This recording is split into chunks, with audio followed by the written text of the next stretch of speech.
Cámara Español. Monitoreo y análisis de noticias en los medios de comunicación.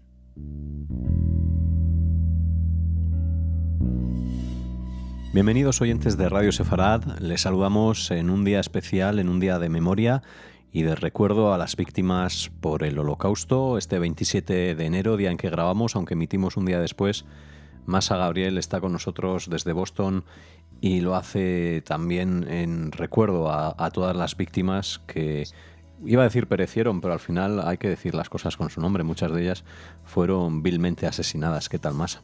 Muy bien, Alejandro, ¿cómo estás? Aquí desde un nevado Boston. Bueno, muchas de ellas, por no decir la gran mayoría, ¿no? En esa máquina de terror que fue el nazismo hace no tanto. Se cumplirán pronto los 100 años del ascenso al poder de Adolf Hitler en 1933, si no me confundo. Previamente ya se iniciaba una maquinaria. Ya podemos hablar de algo que no hace tanto tiempo pasó y que habría que estar alerta.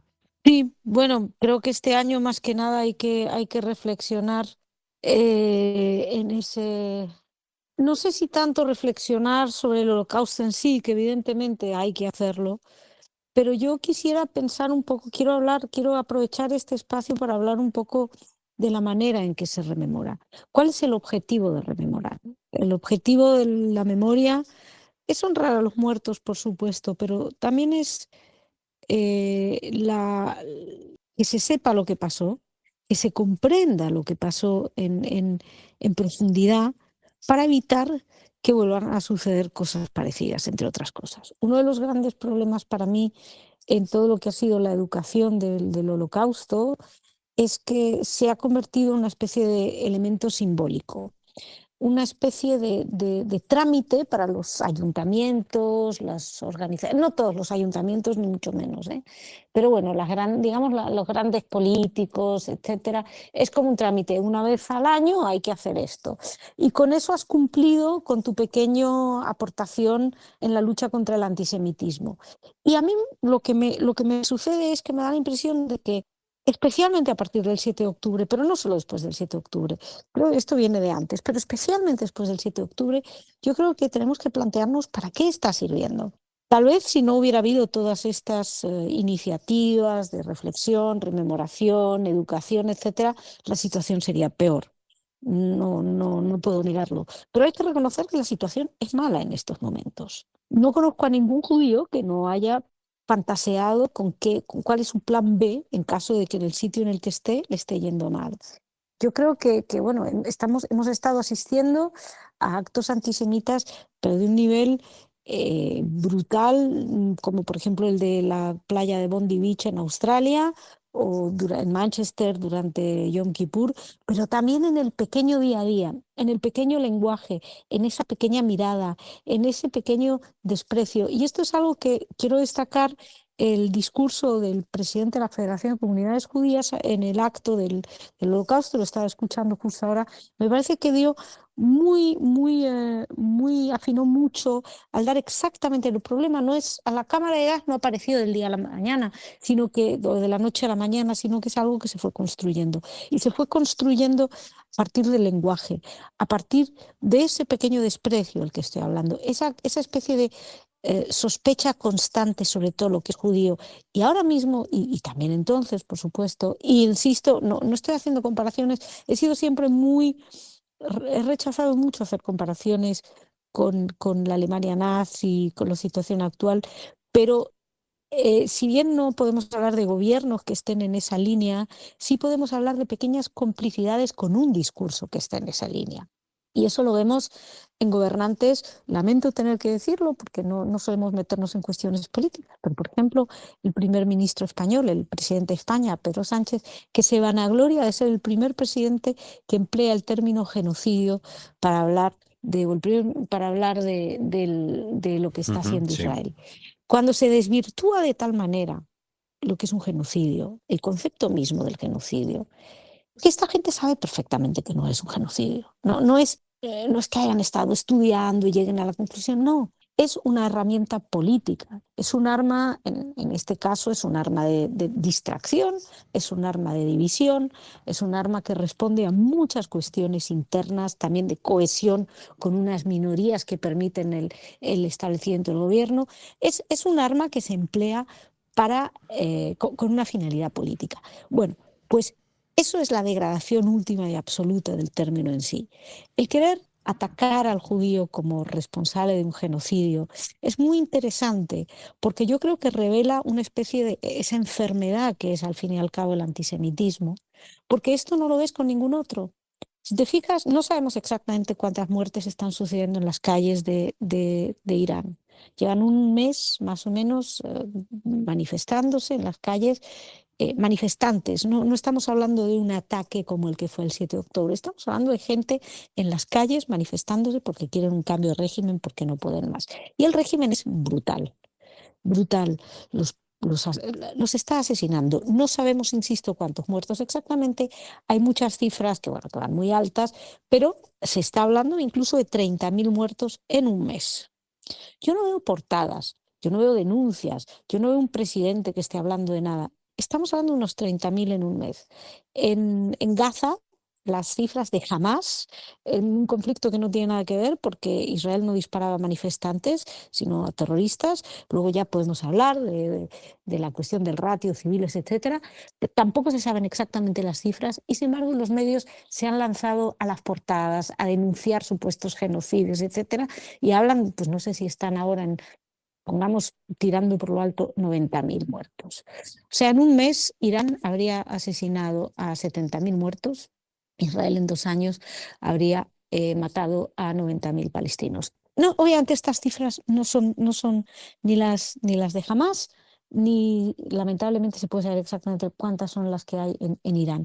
Pero te está demostrando, que es a lo que voy, una negligencia, una reacción por parte de los medios absolutamente vergonzosa. Hay un doble estándar, una doble vara a medir, que es una de esas 3 Ds que decía Nathan Sharansky para medir el antisemitismo, y eso está, y lo estamos viendo a diario, en los gobiernos, en los artistas, en las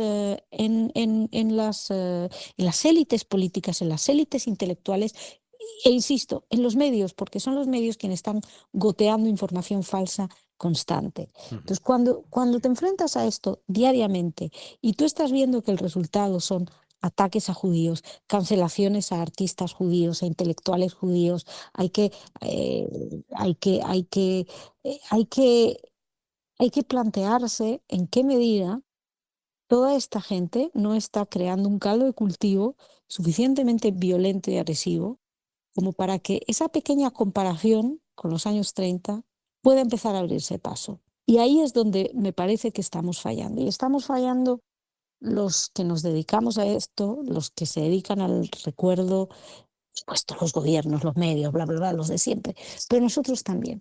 Me planteo en qué medida las conmemoraciones están sirviendo.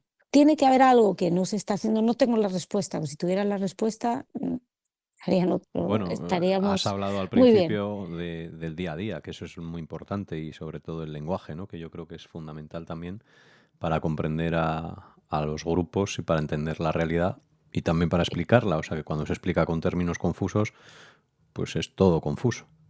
Exacto, exacto. Cuando se explica con términos confusos, llegamos a una situación en la cual no tiene ningún sentido todas estas conmemoraciones del Holocausto. O sea, sí cuando lo hace gente de verdad, con los cuales no hay ningún problema, pero cuando lo estás viendo en boca de líderes que no tienen ningún problema en después estar hablando de genocidio de Gaza, o bueno, lo estaba viendo ahora los de la Mikal Mauthausen, ¿qué importancia tiene? Y yo creo que esto viene también de una voluntad a toda costa de querer ser recordados. Y me parece muy bien, pero yo creo que hay que recordar, y no me cabe la menor duda, es decir, no estoy negando eso, pero creo que hay que hacerlo con cierto rigor. Durante muchos años se ha permitido que el recuerdo del Holocausto sea así, los judíos y otras víctimas. Y no, el Holocausto es los judíos. No es necesario que haya otras víctimas para que esté mal el Holocausto. La barbarie nazi puede tener también otro nombre, no sé qué, pero lo que es el Holocausto en sí son los 6 millones de judíos, son las cámaras de gas. La cámara de gas es el centro del Holocausto. Y tenemos una tendencia, bueno, nosotros, pero en muchos casos, en muchas de las rememoraciones, a olvidarlo. ¿Por qué? Porque la especificidad judía no despierta esa simpatía, entonces, y porque hay que ponerle un espacio a todos. Y a mí me parece que eso, digo, hemos sido demasiado laxos a la hora de plantear el recuerdo. Yo creo que hay que ser mucho más riguroso. em, y me parece que tenemos que entonar también todos aquellos que nos dedicamos al recuerdo del Holocausto, a la lucha contra el antisemitismo, etcétera. Tenemos que también entonar un mea culpa y ver en qué medida o en qué momento algo no estamos sabiendo transmitir, no estamos sabiendo trabajar sobre esto. Y creo que es esencial. Para mí, hoy, este año, el 27 de enero, tiene ese componente también un poco de reflexión. Creo que tiene que servirnos. Estaba leyendo una entrevista y le hacían a una judía que vivía se me ha ido el nombre justo ahora, lamentablemente, que había vivido en la Unión Soviética, y hablaba del antisemitismo soviético y decía, una de las cosas que entendimos los judíos en la Unión Soviética es que el antisemitismo no íbamos a poder luchar contra él, no le íbamos a ganar, lo único que podíamos hacer era reforzarnos contra él. Entonces yo creo que ahora mismo cabe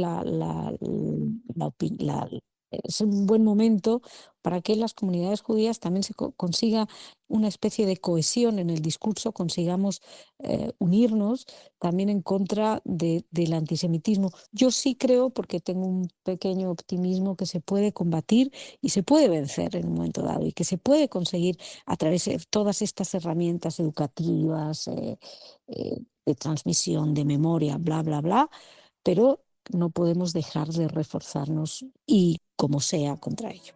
Bueno, Masa, pues creo que eso resume gran parte de lo que has dicho en este Cámara en Español a lo largo del programa. Y bueno, seguiremos hablando, espero, de todos estos asuntos, no solo hoy 27 de enero de 2026, sino en lo sucesivo.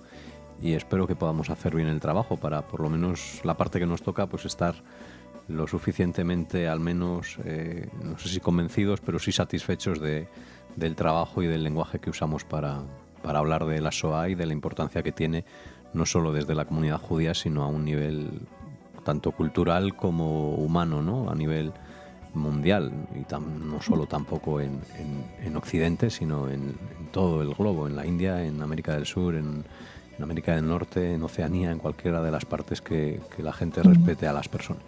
Buenísimo, pues nada, seguimos la semana que viene.